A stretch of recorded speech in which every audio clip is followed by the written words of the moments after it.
आणि आता पाहणार आहोत विधानसभेच्या रणधुमाळी संदर्भातल्या टॉप 9 बातम्या। निवडणूक जाहीर झाल्यानंतर जागा वाटपाचं पाहू। जागा वाटपावर आज कोणतीही चर्चा नाही, नाना पटोले यांची माहिती। देश आणि देशाचं संविधान वाचवणं हे आमच्यासाठी महत्त्वाचं आहे आणि लढाई काँग्रेस ती लढेल। जागा वाटप वगैरे जेव्हा निवडणुका जाहीर होतील त्यावेळेस पाहू आम्ही, पण त्याच्यावर आज आम्ही कुठली चर्चा करणार नाही।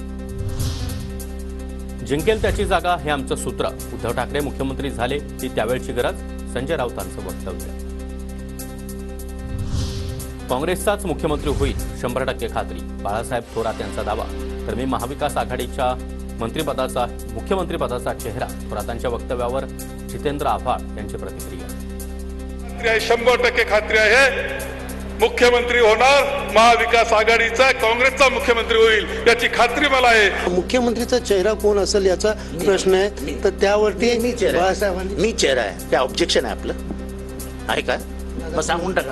थोरात यांनी सांगितलेलं आहे चेहरा सांगितलं नाही, काँग्रेसचा मुख्यमंत्री असणार। महाविकास आघाडीमध्ये जागा वाटपाबाबत सकारात्मक चर्चा, प्रत्येक जागेवर सहमत, मतभेद नाहीत, एखाद्या दुसऱ्या जागेवरून दुमत असू शकतं, संजय राऊतांची प्रतिक्रिया।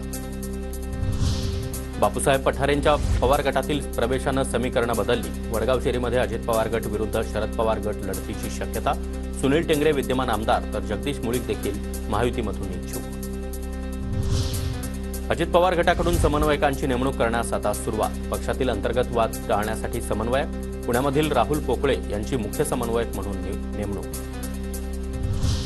नागपूर पूर्व मतदारसंघामध्ये काँग्रेसच्या संगीता तलमले यांची तयारी सुरू, पवार गट आणि ठाकरे गटानं दावा केलेल्या मतदारसंघामध्ये प्रचारालाही सुरुवात। मालेगावमध्ये ठाकरे गटाला धक्का, ठाकरे गटाच्या तालुका अध्यक्षांसह पदाधिकाऱ्यांचे राजीनामे, अद्वै हिरे यांच्याकडून पदाचा गैरवापर, पदाधिकाऱ्यांचा आरोप। तिसऱ्या आघाडीमध्ये प्रकाश आंबेडकर आणि मनोज जरांगे यांना सोबत घेण्याबाबत चर्चा सुरू, राजू शेट्टी यांची माहिती। तर एकत्र येताना किमान समान कार्यक्रमावर काही मुद्दे सोडावे लागणार असल्याचं देखील वक्तव्य।